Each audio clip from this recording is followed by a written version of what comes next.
Hello दोस्तों, आपका स्वागत है हमारे चैनल नेट ई पाठशाला में। दोस्तों, आज हम बात करेंगे गांधी युग की शुरुआत 1919 से 1947 के बीच में। हम दोस्तों मानते हैं कि गांधी युग की शुरुआत होती है। दोस्तों, गांधी जी 9 जनवरी 1915 को गांधी जी भारत वापस आए, यानी कि साउथ अफ्रीका से भारत वापस आए। और इसीलिए दोस्तों हम 9 जनवरी को प्रवासी दिवस के रूप में मनाते हैं। और इनके राजनीतिक गुरु दोस्तों गोपाल कृष्ण गोखले जी थे। और 1916 में गुजरात के अहमदाबाद में साबरमती आश्रम की स्थापना की गांधी जी ने। और यह दौर दोस्तों प्रथम विश्व युद्ध का चल रहा था, जो 1914 से दोस्तों 1918 के बीच में है। और इसी दौर में ब्रिटिश सरकार ने भारतीयों से बगैर सलाह किए भारत को मित्र राष्ट्र में शामिल कर लिया। दोस्तों, उस समय प्रथम विश्व युद्ध के दौरान सभी देश कई गुटों में बटे हुए थे। और उस समय ब्रिटेन सरकार ने भारत को अपने मित्र राष्ट्र में शामिल कर लिया था। और इसी दौर में यह चरण प्रारंभिक चरण गांधी जी का माना जाता है। और इस चरण में गांधी जी ने अंग्रेजों को सहयोग देने की नीति अपनाई और इनके माध्यम से ही अपने लक्ष्य को प्राप्त करने का प्रयास किया। दोस्तों, गांधी जी का यह मानना था कि अगर किसी की नीति में बदलाव करना है दोस्तों, तो उनके ग्रुप में शामिल होकर ही हम उनकी नीति में बदलाव कर सकते हैं, अन्यथा हम कभी भी नहीं कर सकते किसी भी नीति में बदलाव। और इसलिए इन्हें सार्जेंट की संज्ञा मिली, यानी कि भर्ती करने वाले को सार्जेंट की संज्ञा मिली। और अंग्रेजों ने इन्हें कैसर ए हिंद की उपाधि दी। इसीलिए अब हम दोस्तों बात करेंगे गांधी जी के आंदोलन के बारे में। दोस्तों, हम सबसे पहले बात करेंगे चंपारण सत्याग्रह के बारे में, जो वर्ष 1917 में हुआ था। और यह इसका स्थान बिहार के चंपारण जिले में हुआ था, बिहार के चंपारण जिले में। और इसका मुख्य कारण क्या था दोस्तों, कि नील बागान मालिकों द्वारा तिनकटिया व्यवस्था लागू कर दिया गया था। तिनकटिया व्यवस्था वह व्यवस्था था दोस्तों जो कृषकों के अपने जमीन के 3/20वें भाग पर नील की खेती अनिवार्य कर दिया गया था। और इसे बुलाने वाला, यानी कि यह आंदोलन को बुलाने वाला व्यक्ति राजकुमार शुक्ल जी थे।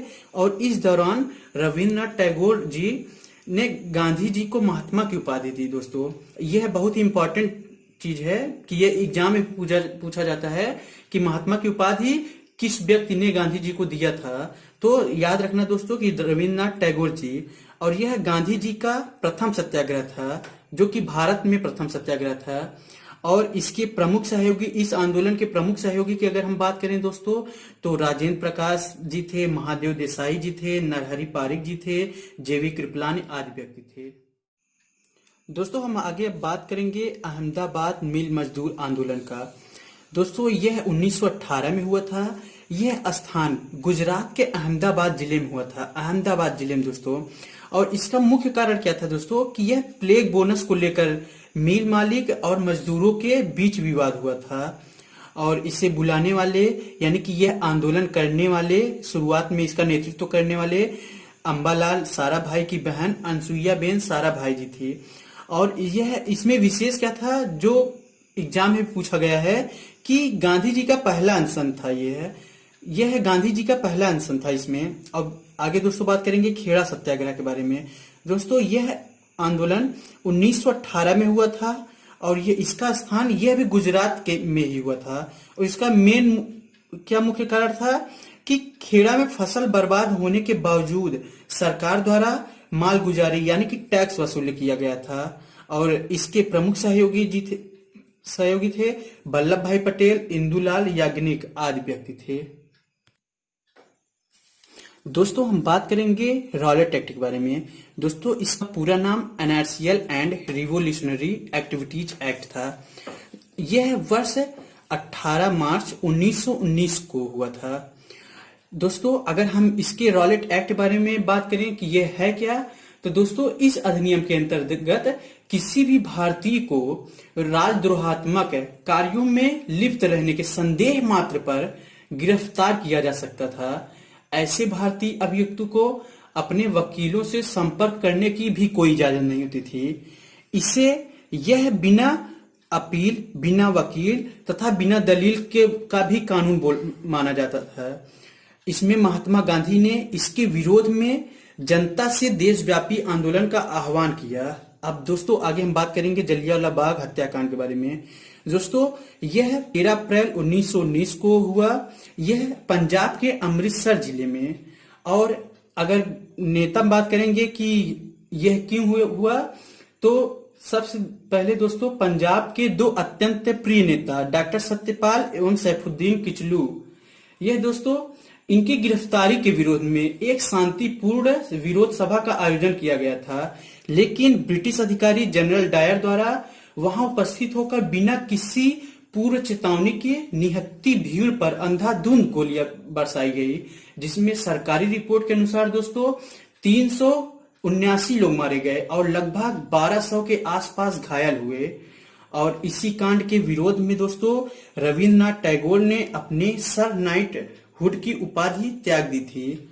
और इसके बाद सरकार ने हंटर आयोग का गठन किया, जिसमें 3 भारतीय चिमनलाल, शीतल आवाड़, सुल्तान अहमद एवं जगत नारायण शामिल थे। और इसी कांड की वजह से दोस्तों शंकरन नायर ने वायसराय के कार्यकारिणी के सदस्यता को त्याग दिया था। दोस्तों हम बात करेंगे आगे खिलाफत आंदोलन के बारे में, जो वर्ष 1919 से 1922 तक चला। दोस्तों अगर इसके नेतृत्वकर्ता के बारे में बात किया जाए तो अली बंधुओं ने किया, जिनका नाम मोहम्मद अली और शौकत अली थे। दोस्तों खिलाफत आंदोलन दिवस के रूप में भी मनाया जाता है, जो 13 अगस्त 1920 को मनाया जाता है। क्या 13 अगस्त 1920 को खिलाफत दिवस के रूप में मनाया जाता है। और दोस्तों अबुल कलाम आजाद ने आंदोलन के प्रचार के लिए अल हिलाल एवं कामरेड पत्रिका चलाई। अल हिलाल एवं कामरेड पत्रिका अबुल कलाम आजाद द्वारा चलाई गई थी, जो आंदोलन के प्रचार के लिए चलाई गई थी। और इसका मूल कारण क्या था दोस्तों, कि इसमें गांधी जी ने मुसलमानों को भी राष्ट्रीय आंदोलन में जोड़ना चाहते थे। इसके अगर विशेष के रूप में देखा जाए तो तुर्की के खलीफा जो थे, जो पूरे विश्व भर में मुसलमानों के गुरु हुआ करते थे, उनके साथ जो अनैतिक बर्ताव ब्रिटिश सत्ता द्वारा किया जा रहा था, उसके विरोध में मुसलमानों ने भारत में खिलाफत आंदोलन की शुरुआत की। इस आंदोलन में गांधी जी का महत्वपूर्ण योगदान रहा दोस्तों। अब आगे हम बात करेंगे असहयोग आंदोलन के बारे में। दोस्तों असहयोग आंदोलन 1 अगस्त 1920 से 5 फरवरी 1922 तक चला। अगर इसमें हम बात करें दोस्तों, तो असहयोग आंदोलन इसमें दोस्तों इसी दिन 1 अगस्त 1920 को दोस्तों आंदोलन शुरू होने के दिन ही लोकमान्य तिलक जी का निधन हो जाता है। और 5 फरवरी 1922 को दोस्तों ये संयुक्त प्रांत के गोरखपुर जिले में चौरी चौरा नामक स्थान पर उपद्रवियों द्वारा पुलिस थाने में आग लगा दी गई, जिसके कारण 12 फरवरी 1922 को दोस्तों असहयोग आंदोलन वापस ले लिया गया। दोस्तों हम आगे बात करेंगे सविनय अवज्ञा आंदोलन के बारे में। दोस्तों सविनय अवज्ञा आंदोलन को अगर हम बात करें कि ये कैसे क्यों आंदोलन किया गया, तो इसमें दोस्तों हम आगे बात करते हैं कि साइमन कमीशन की असफलता, नेहरू रिपोर्ट को अस्वीकार किया जाना, कांग्रेस का लाहौर अधिवेशन एवं अधिवेशन में पारित किए गए पूर्ण स्वराज्य के प्रस्तावों के घटनाओं का क्रम काफी तेजी हो गया। और उधर गांधी जी के 11 सूत्री मांगों पर सुगमता से विचार न करना सविनय अवज्ञा आंदोलन का कारण बने दोस्तों। और इसकी शुरुआत दोस्तों हम अगर देखें तो 5 अप्रैल 1930 को हो गई थी, जो गांधी जी साबरमती आश्रम में पहुंचकर वहां पर नमक कानून का उल्लंघन कर स्वयं द्वारा नमक बनाया गया, जिसे नमक कानून भी कहा जाता है। और आगे सरकारी सेवाओं, अदालतों, शिक्षा केंद्रों एवं उपाधियों का बहिष्कार किया जाए। इसके लिए गांधी जी इसके लिए लोगों से आह्वान किए कि महिलाओं से आह्वान किए कि वो स्वयं शराब, अफीम एवं विदेशी कपड़ों की दुकानों पर जाकर धरना दें और समस्त विदेशी वस्तुओं का बहिष्कार करते हुए उन्हें जला दिया जाए और उसके साथ साथ कर अदायगी को भी रोका जाए। और इस मांग को पूरा न होने के कारण दोस्तों गांधी जी ने दांडी मार्च आंदोलन चलाया। दोस्तों अब हम बात करेंगे दांडी यात्रा के बारे में। इसकी शुरुआत दोस्तों 12 मार्च 1930 को हुआ था।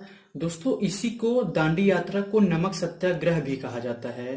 और इसमें दोस्तों गांधी जी ने अपने 79 समर्थकों के साथ साबरमती आश्रम से 385 किमी दूर स्थित दांडी के लिए प्रस्थान किया। लगभग 24 दिन बाद 6 अप्रैल 1930 को दांडी पहुंचकर गांधी जी ने समुद्र तट पर नामक कानून तोड़ा। अब दोस्तों हम आगे बात करेंगे दिल्ली चलो आंदोलन को के बारे में, जिसे व्यक्तिगत सत्याग्रह भी कहा जाता है। दोस्तों महात्मा गांधी ने 17 अक्टूबर 1940 को दोस्तों व्यक्तिगत सत्याग्रह आंदोलन शुरू किया। इस आंदोलन के प्रथम सत्याग्रही विनोबा भावे तथा दूसरे पंडित जवाहरलाल नेहरू जी थे। दोस्तों इसे 17 दिसंबर 1940 को स्थगित भी कर दिया गया था। दोस्तों हम आगे बात करेंगे भारत छोड़ो आंदोलन। इसे अगस्त क्रांति भी कहा जाता है। शुरुआत इसकी हुई थी दोस्तों 8 अगस्त 1942 में।